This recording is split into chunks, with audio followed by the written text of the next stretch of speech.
Hello बच्चों, hello and welcome to the channel Eduzone learning solution. So देखो यहाँ पे अगेन ये जो है चैप्टर 2 है, ठीक है। सो चैप्टर 1 नहीं है। सो चैप्टर 2 सोल्यूशन का हम लोग पार्ट 2 स्टार्ट करने वाले हैं यहाँ पर।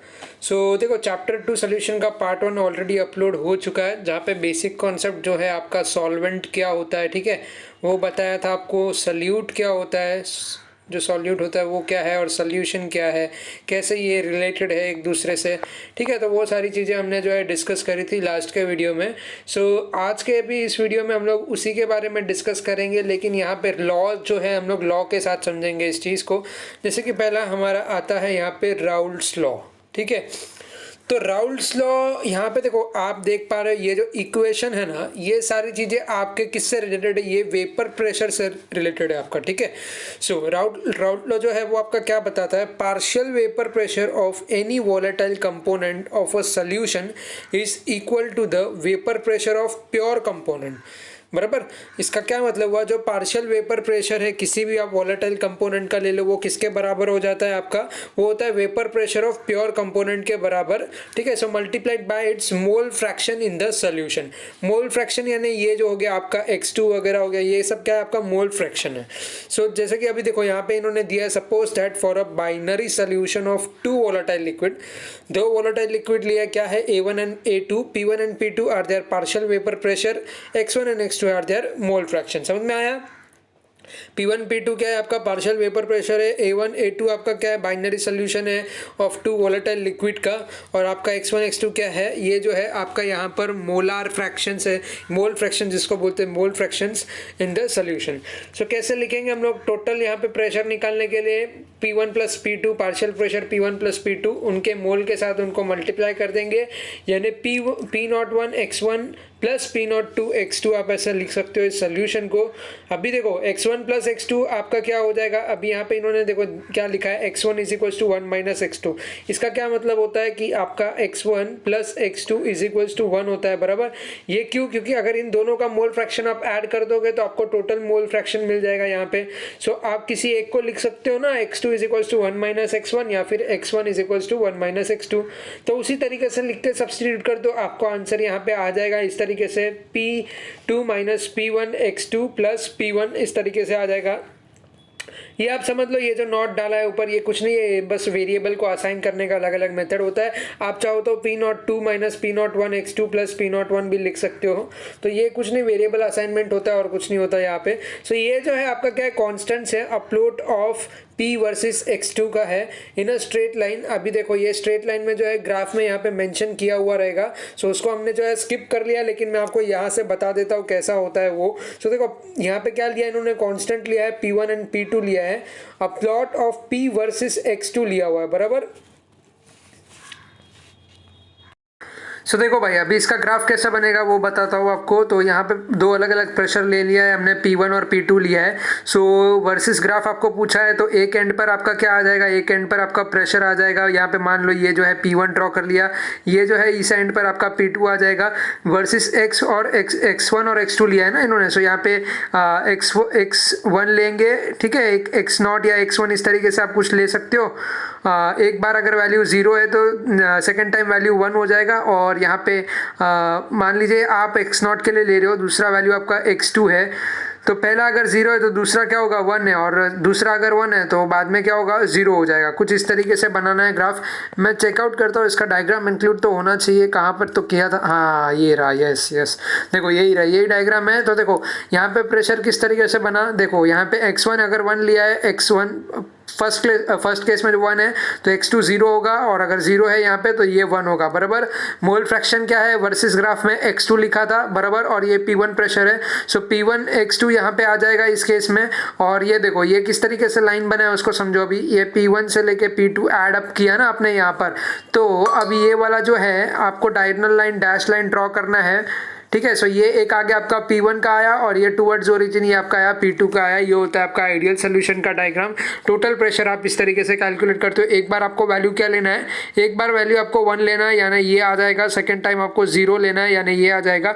यहाँ पे पहला 0 है तो आप पहले 0 से ड्रॉ करोगे, बाद में x2 का वैल्यू 1 लोगे तो वो ये आएगा। सो x के वैल्यूज पर डिपेंडेंट है आपका variation of vapour pressure with mole fraction of solute, ठीक है। चलो आगे बढ़ते हैं। अभी हमारा ये जो है यहाँ पे न्यूमेरिकल आता है, उससे पहले देखते हैं एक फैक्ट है, oxygen gas is very low solubility in water. So solubility का लेवल जो है बहुत लो होता है, जबकि गैस और लिक्विड इजीली कंप्रेसिबल होता है और इजीली जो है सोल्यूबल हो जाता है मतलब एक दूसरे के अंदर, राइट। सो यहाँ पे देखो क्या बोला इन्होंने, O2 gas is very low solubility in water, मतलब सॉल्यूट आपका क्या हुआ, ऑक्सीजन हुआ, सॉल्वेंट आपका क्या हुआ, वाटर हो गया, बराबर। सो however it's solubility in blood is exceedingly high, this is because of binding of O2 molecule of haemoglobin present in blood. So haemoglobin का जो यहाँ पे केमिकल फॉर्मूला होता है उसकी वजह से ये यहाँ पर स्ट्रॉन्ग बॉन्ड बना लेता है ऑक्सीजन के साथ। हेमोग्लोबिन यानी कि आप देख पा रहे हो यहाँ पे Hb प्लस आप 4 मॉलिक्यूल ऑफ ऑक्सीजन ले लोगे तो ये हो जाएगा टाइट केमिकल बॉन्ड होगा एकदम यहाँ पर। सो HbO2O4 इस तरीके से आपको ये जो है बनने देखने को मिलेगा, जहाँ पे सोल्यूबिलिटी लेवल जो है इसका स्ट्रॉन्गेस्ट होता है या हाई आप बोल सकते हो। अभी आता है यहाँ पे हमारे पास एक एग्जांपल है, the solubility of N2 gas in water at 25 degree Celsius and 1 bar is 6.85। सो क्या दिया है इन्होंने, सोल्यूबिलिटी का 6.85 इंटू 10⁻⁻4 दिया हुआ है, 1 बार आपका प्रेशर दिया हुआ है, तो आपको क्या बोला है, कांस्टेंट निकालना है। सिंपली आपको क्या करना है, 6.85 डिवाइड बाय 1 बार कर दो तो एज इट इज रहेगा आपका आंसर यहाँ पे, बराबर। फिर उसके बाद आपको क्या करना है, इसको 0.75 बार से यहाँ पे आप देख पा रहे हो हेनरी लॉ कांस्टेंट। सेकंड आपका है यहाँ पे मोलैरिटी ऑफ N2। तो मोलैरिटी ऑफ N2 के केस में आप क्या करोगे, इसको मल्टीप्लाई कर दोगे। कितना वैल्यू दिया है इन्होंने, when partial pressure of N2 is in atmosphere is 0.75 बार। तो 0.75 बार से आपको क्या करना है, मल्टीप्लाई कर देना है। क्यों करेंगे, क्योंकि फर्स्ट कंडीशन तो सेटिस्फाई हो गया, हेनरी लॉ कांस्टेंट पूछा है उन्होंने आपको, Henry law constant S is equals to Kp होता है, बराबर। सो S Kp में आपको K का वैल्यू निकालना है तो S अपॉन P कर दो, एज सिंपल एज दैट, इससे सिंपल कुछ नहीं। मोलैरिटी ऑफ N2 गैस, ये जो बी कंडीशन है, dissolved in water under atmospheric pressure. Atmospheric pressure आ गया मतलब एटमॉस्फेरिक कंडीशन आ गया मतलब आपको बार से यहाँ पे मल्टीप्लाई करना पड़ेगा, तो जो भी आपको वैल्यू दिया है उससे आपको मल्टीप्लाई करना है। अगला आता है हमारे पास the Henry law constant of methyl bromide. Methyl bromide क्या होता है, यहाँ पे मीथेन क्या होता है आपका, CH4 होता है, मिथाइल क्या होगा आपका CH3 हो जाएगा, ब्रोमाइड बोला है तो Br हो जाएगा, ये समझ में आया, ठीक है। सो इस 0.159 मोल, 0.159 दिया हुआ है आपको। ये क्या दिया है, ये बार इनवर्स आया ना, देखो मोल लीटर इनवर्स बार इनवर्स, मतलब क्या हुआ, ये आपका कांस्टेंट का वैल्यू है। What is the solubility of methyl bromide in water at 25 degree centigrade and at pressure, मतलब प्रेशर भी दिया है आपको और टेम्परेचर भी दिया हुआ है। तो इस केस में कैसे निकालोगे, कांस्टेंट 0.159 है, फॉर्मूला वही रहेगा, S is equals to Kp। Constant आपको समझा दिया मैंने कैसे आया। प्रेशर आपका क्या है, 130, देखो यहाँ पे दिया हुआ है। सो एट प्रेशर ऑफ 130, ठीक है। सो ये 130 का आ गया आपके पास। अभी दूसरा आपको क्या बोला है यहाँ पे, P का जो वैल्यू निकालना है वो किस तरीके से आ जाएगा आपका, 7 डिवाइड करने के बाद 760 मिलीमीटर जो आपको दिया हुआ है उससे आप डिवाइड करोगे तो आपको यहाँ पे उसका आंसर आ जाएगा करेक्ट। तो 760 से आप जब डिवाइड करोगे, ये इसका कांस्टेंट वैल्यू है, सो आपको क्या आएगा, 0.173 बार आ जाएगा। उसके बाद मल्टीप्लाई कर देना है, किससे मल्टीप्लाई करोगे, 0.159 मोल से, बराबर। 0.159 मोल से आपको जो है कंपलसरी यहाँ पे मल्टीप्लाई करना पड़ेगा, उससे पहले नहीं होगा। क्लियर हुआ आपको, क्योंकि ये जो है यहाँ तक आप क्लियर हो चुके हो। देखो ये जो S is equals to Kp का दिया, K का वैल्यू आपको पता है 0.159 यहाँ पे इन्होंने दे दिया है। 25 डिग्री सेंटीग्रेड का आपको बोला गया है यहाँ पे, बराबर। सो इन्होंने क्या बोला है, 25 डिग्री सेंटीग्रेड पे what is the solubility of methyl bromide in water and at a pressure of 130 का इन्होंने क्या दिया है, एक प्रेशर आपको दिया हुआ है, बराबर। सो इसको कैसे करोगे आप लोग, जो 130 है इसको डिवाइड कर दोगे आप लोग 760 से, सो आपको जो है यहाँ पे बार के टर्म्स में आंसर आ जाएगा, क्योंकि आपको एटमॉस्फेरिक का वैल्यू जो है यहाँ पे नहीं चाहिए, आपको प्रेशर का वैल्यू चाहिए, तो 760 से डिवाइड करना पड़ेगा। तो ये आएगा आपका फाइनल आंसर यहाँ पे 0.173 को मल्टीप्लाई करने के बाद। चलो आगे बढ़ते। अगर इसका डिटेल न्यूमेरिकल वाला वीडियो चाहिए तो वो भी मैं बना के दूंगा, जहाँ पे छोटा छोटा बेसिक टर्म आपको समझा दूंगा, ठीक है। The vapour pressure of pure liquid, यहाँ पे A और B का कितना दिया है, 450 दिया गया है, बराबर। एंड A का 450 है, B का 700 है रिस्पेक्टिवली। केल्विन में आपको दिया हुआ है 350 केल्विन है। Find the composition of liquid and vapour if total vapour pressure is 600।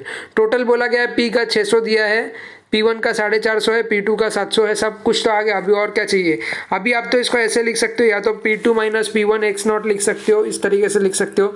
अभी ये वैल्यू कैसे आया, देखो यहाँ पे मैं आपको समझाता हूँ। पहली बात देखो, अभी आप इसको ऐसे भी लिख सकते हो, P2 not x2 minus P1 not x2 plus P1 not, ये ऐसे लिख सकते हो आप इसको बराबर।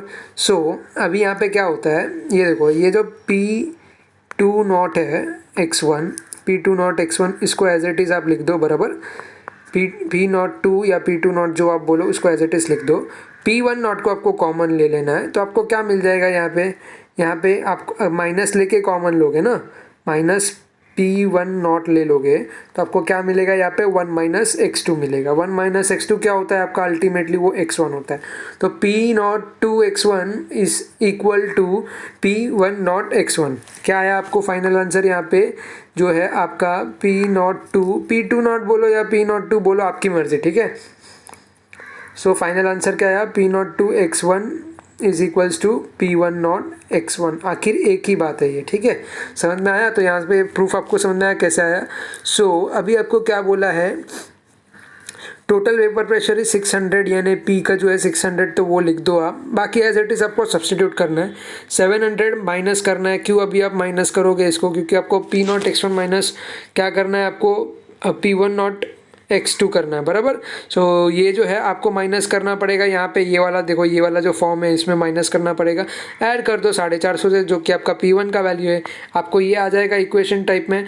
फिर उसके बाद आप क्या करोगे, ये 250x2 प्लस 450 आपको आया है, राइट। सो 600 माइनस 450 आप करोगे, ठीक है, क्योंकि यहाँ पे आपको क्या दिया है, पहला आपको 600 माइनस 450 करना है। 450 आप क्यों करोगे, P1 नॉट है ना, यहाँ पे क्या दिया हुआ है, P1 नॉट है बराबर। 450 इज इक्वल्स टू 150, जो कि आ गया आपको 150 इज इक्वल्स टू 250x2। इसका क्या मतलब हुआ, x2 का वैल्यू जो है आपका 150/250 आया। इसी तरीके से x2 का निकालने के बाद आप x1 का भी निकाल सकते हो यहाँ पे। सेम अभी जो सेकंड कंडीशन आपको यहाँ पे दिया है, composition of A and B in vapour are y1 and y2 respectively. अभी ये भी वैसे ही लिखोगे आप लोग, कैसे लिखोगे, अभी Py1 is equals to P2y2 लिखोगे, एज सेम एज, मतलब सेम ही लिखोगे, बिल्कुल स्ट्रक्चर आपका सेम ही हो जाएगा। अभी इसमें क्या फ़र्क पड़ जाता है आपका, देखो यहाँ पे y1 का वैल्यू आपने कैसे ले लिया, देखो ये जो P1 है ना, P1 का वैल्यू आपने कैसे लिया, P1 ये वाला जो वैल्यू है P इंटू वाई ले लिया, y1 P इंटू y1 ये आपने वैल्यू लिया इसका बराबर। सो इसको आप डिटेल में जब इलाबोरेट करोगे, सो P1 का वैल्यू क्या है, P0 1 x1 आ जाता है P1 का वैल्यू आपका। सो अगेन उसको सब्सटीट्यूट कर दो, 450 इंटू 0.4 आ जाएगा यहाँ पे बराबर 0.4, क्योंकि हमने x1 का वैल्यू यहाँ पे निकाल दिया है, x1 का वैल्यू 0.4 है। टोटल प्रेशर क्या है आपका 600 है, टोटल प्रेशर जो आपका V है, P का वैल्यू है वो क्या है, यहाँ पे आप देख पा रहे हो वो 600 है।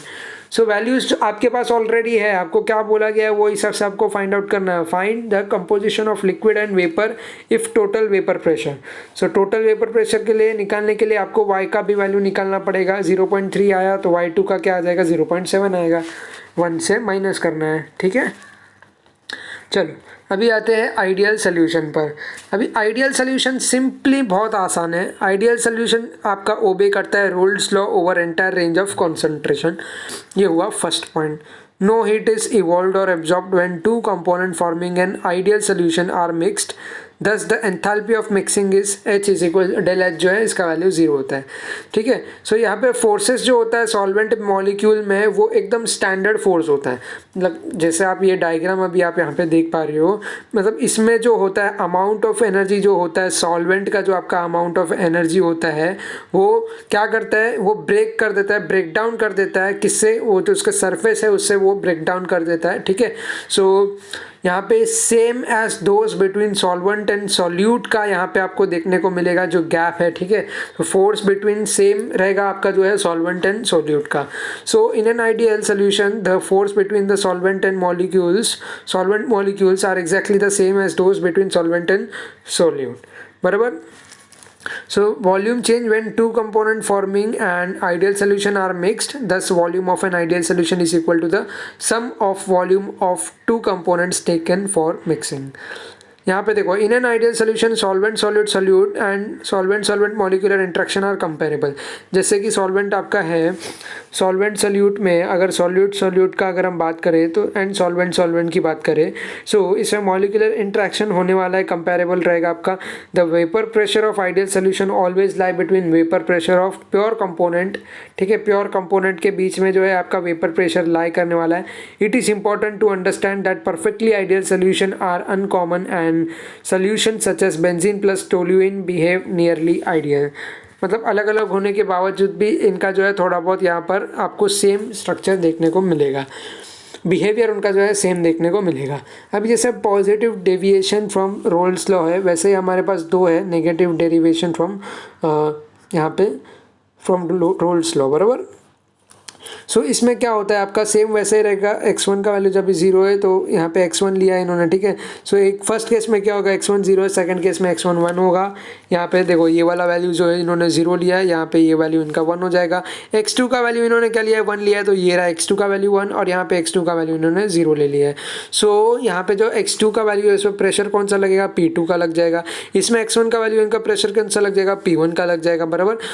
अभी इसको कैसे निकालते हैं वेपर प्रेशर ऑफ सोल्यूशन का। सो इस केस में क्या हो रहा है, आपका मोल फ्रैक्शन दिखाई दे रहा है आपको x1 to x2 दिखाई दे रहा है, बराबर। सो यहाँ पे जो वेपर प्रेशर है वो x एक्सिस में है आपका, मोल फ्रैक्शन जो है सॉरी y एक्सिस में, और मोल फ्रैक्शन जो है आपका x एक्सिस में। Solution in which solute solvent intermolecular attraction are weaker then those between solute molecules and solvent molecules exhibit positive deviation। अगर आप सॉल्यूट और सॉल्वेंट को इनके इंटरमोलिकुलर अट्रैक्शन को कंपेयर करते हो सॉल्यूट या सॉल्वेंट से, सो यहाँ पे जो सॉल्यूट और आपका सॉल्वेंट है उसका पॉजिटिव डेविएशन ज़्यादा हाई रहेगा as compare to solute and solvent. अभी यहाँ पे आप देख पा रहे हो negative deviation from Raoult's law, ठीक है। सो यहाँ पे क्या हो रहा है, x1 का वैल्यू इन्होंने पहले क्या दे दिया, 0 दे दिया, x2 का वैल्यू क्या दे दिया, 1 दे दिया, बराबर। यहाँ पे आप देख पा रहे हो x1 का वैल्यू यहाँ पे चेंज हो रहा है, 1 हो जा रहा है, यहाँ पे x2 का वैल्यू 1 से 0 हो जा रहा है। अभी वेपर प्रेशर ऑफ सोल्यूशन, अभी इसका मिनिस्कस आपको देखना पड़ता है। कैसे आप देखते हो, इसके डोम शेप से आपको पता चलता है। जैसे कि अगर इस चीज़ का शेप ऐसा जा रहा है मतलब ये पॉजिटिव डेविएशन है, ऐसा जा रहा है मतलब ये लोअर मिनिस्कस टाइप जा रहा है, तो इसका कैसा हो जाएगा, ये नेगेटिव डेविएशन हो जाएगा। सेम कंडीशन यहाँ पे आपको प्रेशर के लिए देखने को मिल रहा है, दोनों चीज़ यहाँ पे कैसा है आपका नेगेटिव है। सो समझ में आया आपको, यहाँ पे खाली ग्राफ आप कंपेयर कीजिए, आपको डोम शेप से ही आइडिया लग जाएगा। अगर अपर बैंड जो है यहाँ पे, अगर वे जो आपका यहाँ पे ग्राफ में जो स्ट्रक्चर दिखाई दे रहा है वो अपर बैंड है इस तरफ, तो वो पॉजिटिव डेविएशन है, लोअर बैंड है तो वो नेगेटिव डेविएशन है, ठीक है।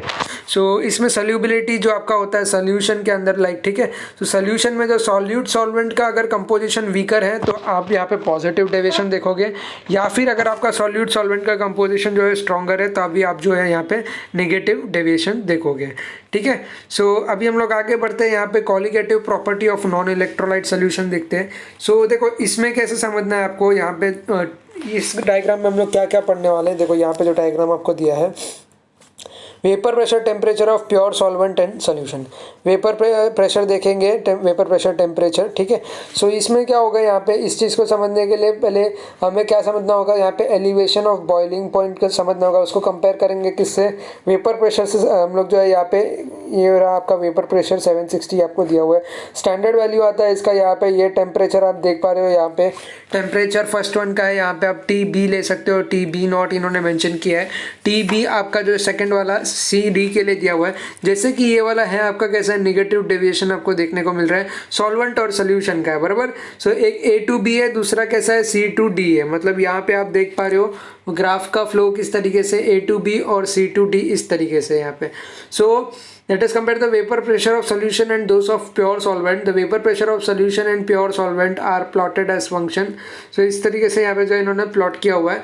Colligative property में the physical property of solution that depend on the number of solute particle. यहाँ पे क्या होता है, जो फिजिकल प्रॉपर्टीज होता है सोल्यूशन का वो किस पर डिपेंड करता है आपका, पहला हो गया सोल्यूट पार्टिकल्स, ठीक है। सो सोल्यूट पार्टिकल्स पर ये डिपेंड करता है, ये ध्यान रखना है आपको। In solution and not in their nature are called colligative properties. This are vapour pressure lowering, boiling point elevation, freezing point depression, osmotic pressure. So ये चार जो है की एलिमेंट आपको यहाँ पर ध्यान रखना है, ठीक है। While dealing with colligative properties of non electrolyte solution, the relatively dilute solution with concentration 0.2 मोल और लेस आर कंसिडर्ड। सो इन्होंने एक कांस्टेंट अमाउंट आपको दिया कॉन्सेंट्रेशन का 0.2 मोल और लेस आर कंसिडर्ड, उससे आपको डील नहीं करना है। मतलब आ सकता है बेसिकली एमसीक्यू में, बट इतना भी वेटेज नहीं है इस चीज़ को। आपको ये 4 चीज़ ध्यान रखना है, क्या है, vapour pressure, lowering, boiling point, elevation, freezing point, depression, osmotic pressure, ठीक है।